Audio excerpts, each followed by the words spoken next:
Hello friends, welcome to my channel quality Guru TQM। मैं यहाँ पर आपको कुछ TQM टोटल क्वालिटी मैनेजमेंट और सिक्स सिग्मा कॉन्सेप्ट सिखा रहा हूँ।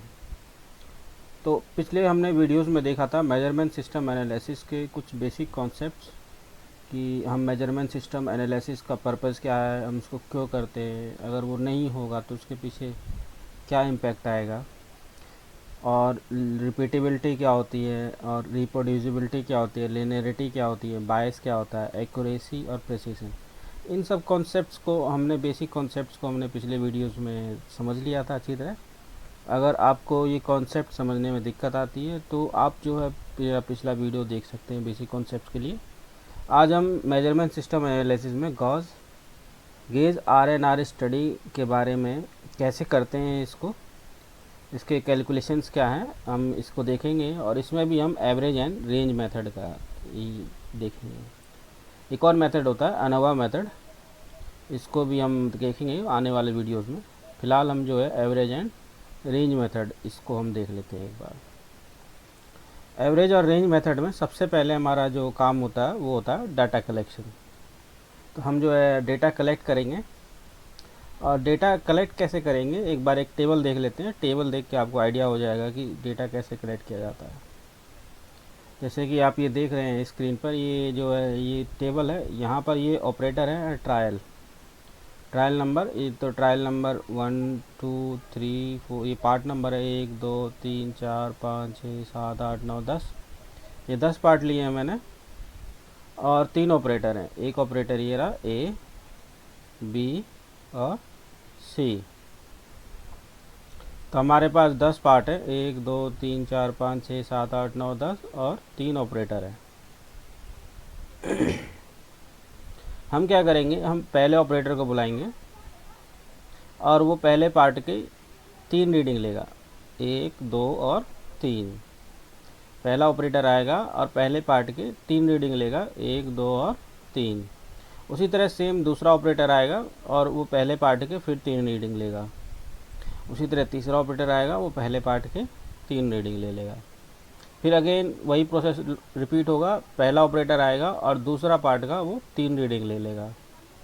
उसी तरह दूसरा ऑपरेटर आएगा और दूसरे पार्ट की भी 3 रीडिंग ले लेगा। इसी तरह से हम जो है डेटा कलेक्ट कर लेंगे। जो हमने ये पार्ट लिए हैं 1 2 3 4 5 10 तक, ये 10 पार्ट्स में कुछ जो हैं वो गुड पार्ट्स होंगे, कुछ होंगे जो बैड पार्ट्स होंगे। गुड या बैड कहने का मतलब मेरा ये है कि इसमें कुछ ऐसे होंगे जो सेटिस्फैक्ट्री प्रोडक्ट्स होंगे, जो कन्फॉर्मेंस में आएंगे, बढ़िया होंगे, और कुछ जो होंगे नॉन कन्फॉर्मेंस यानी बढ़िया क्वालिटी के नहीं होंगे।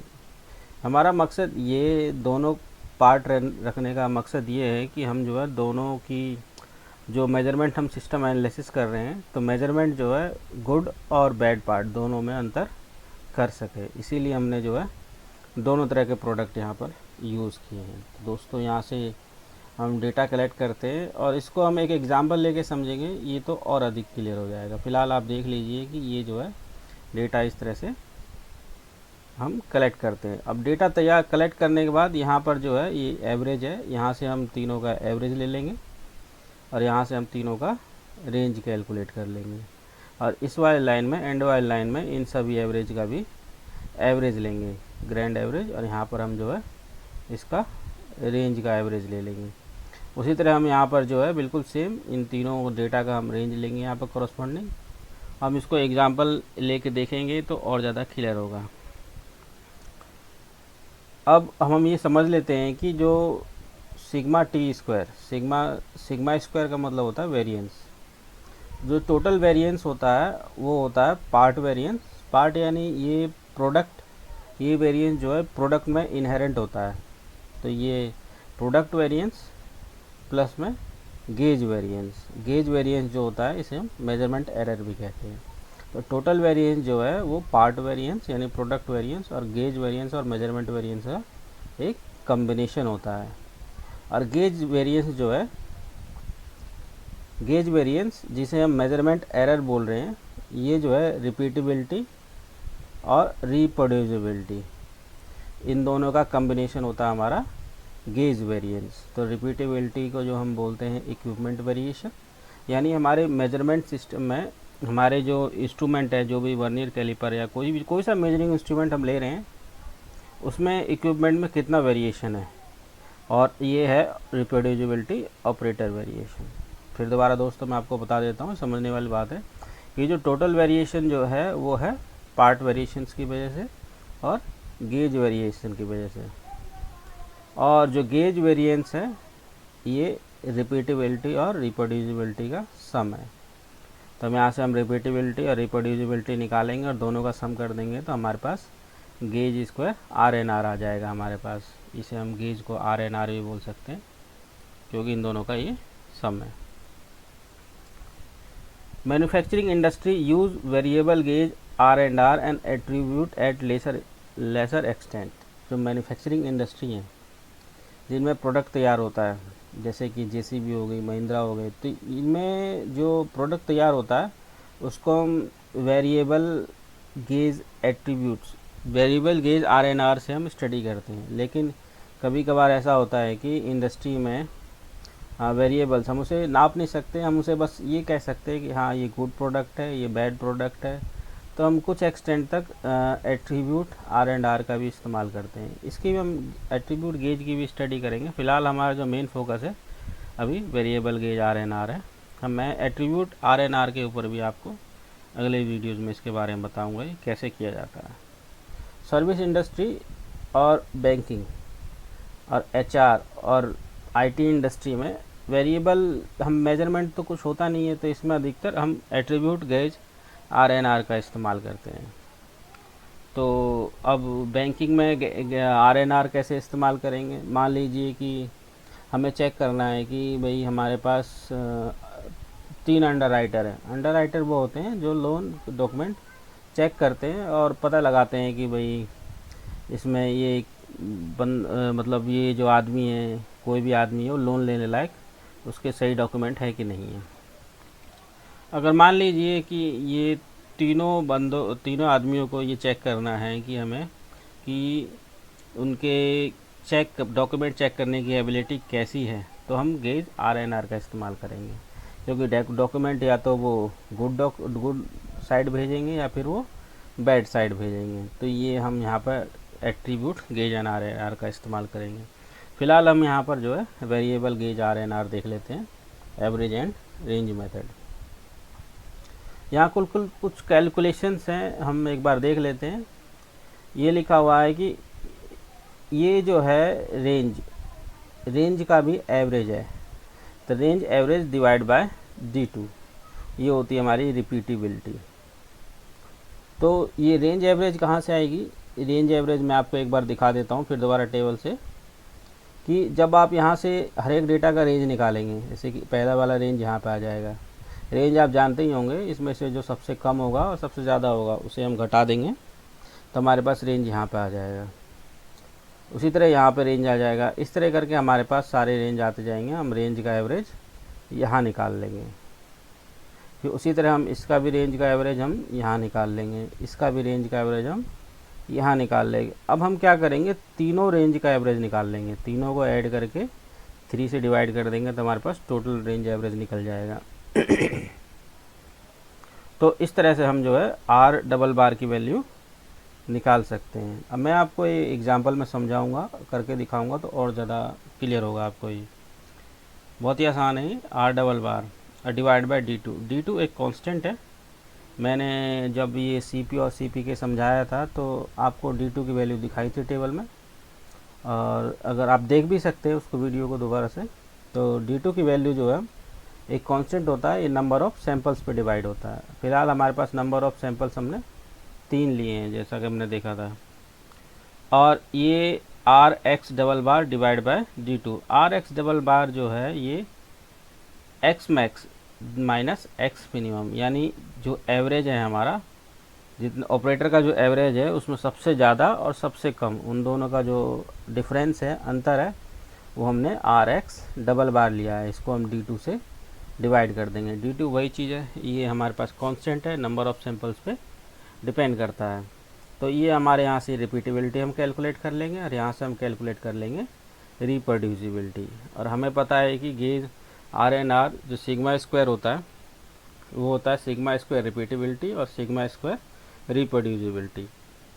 तो हम क्या करेंगे, जो हमारे पास रिपीटेबिलिटी आई है यहाँ पर उसका स्क्वायर कर देंगे, वेरिएंस रख देंगे यहाँ पर, और जो रिप्रोड्यूसिबिलिटी आई है हमारे कैलकुलेट करके वो यहाँ पर हम रख देंगे।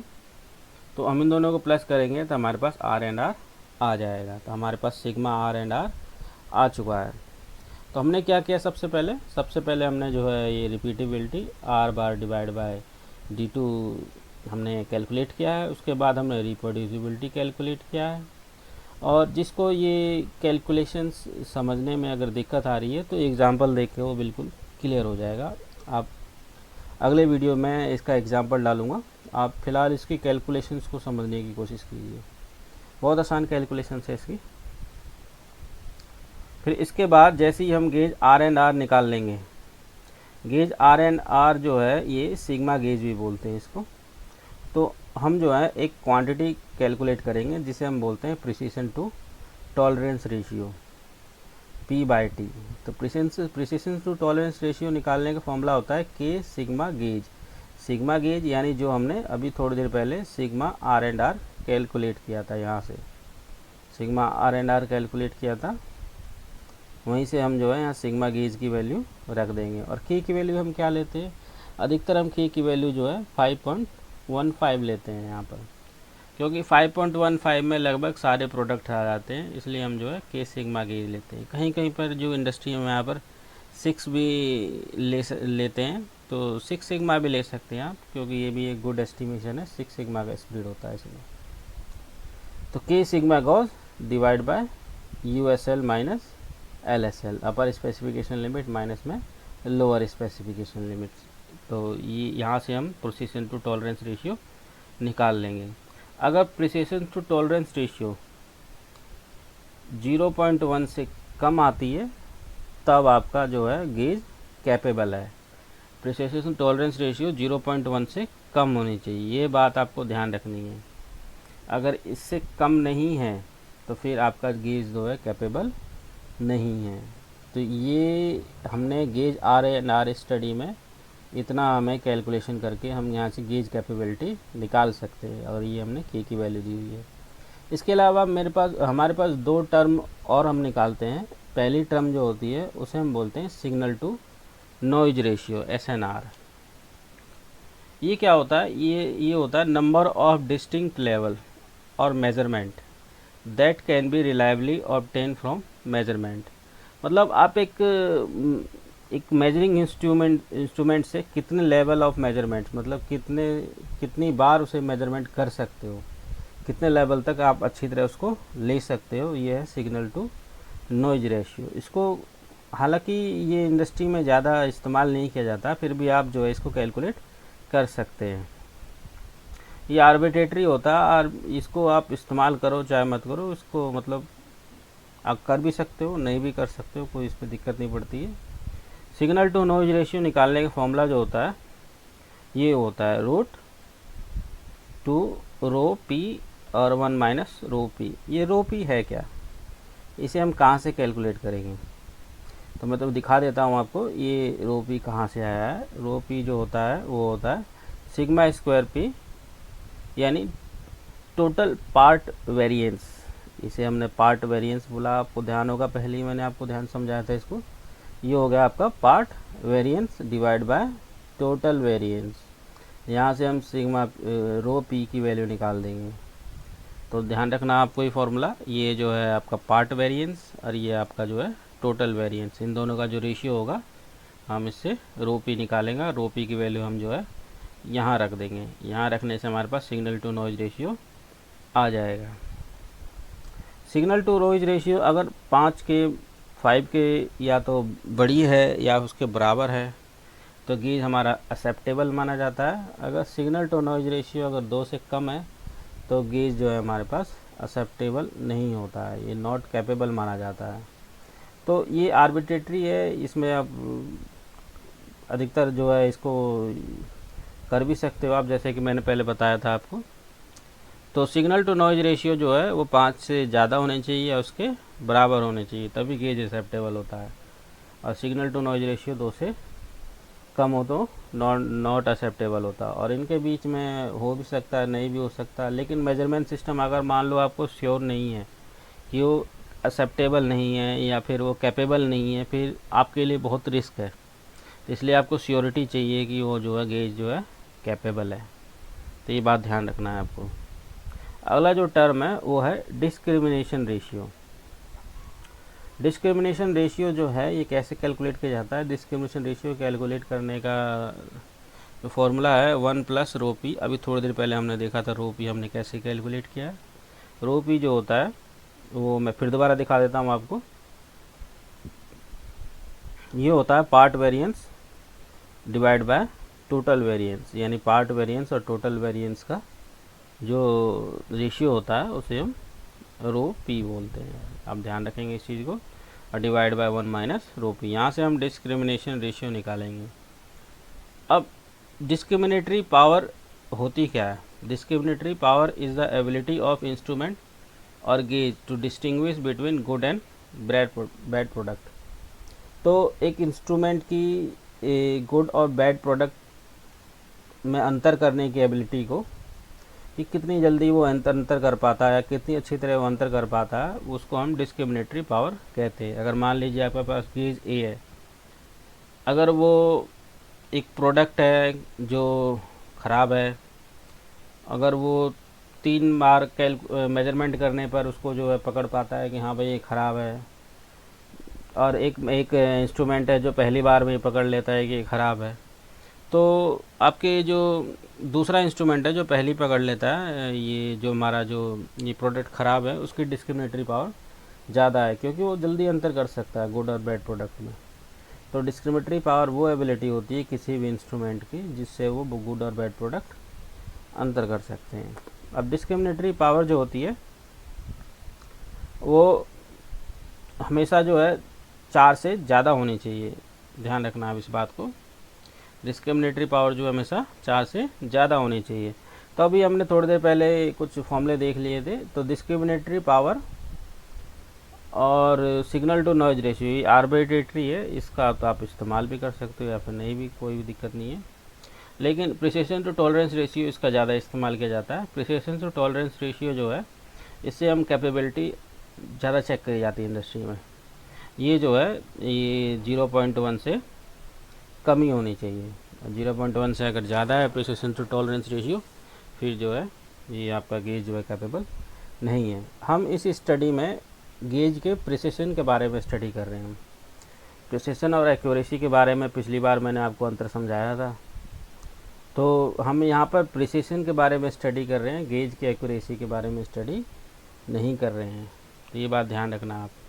हम गेज एन आर में हम यहाँ पर जो स्टडी कर रहे हैं गेज की प्रिसिशन के बारे में स्टडी कर रहे हैं। एक्यूरेसी जो होती है वो एक स्टैंडर्ड ब्लॉक से ही आप कैलकुलेट कर सकते हैं। अगले वीडियो में मैं इसी जो मैंने फॉर्मूले बताए हैं इसी के ऊपर जो मैं आपको एक एग्जांपल देके बताऊंगा।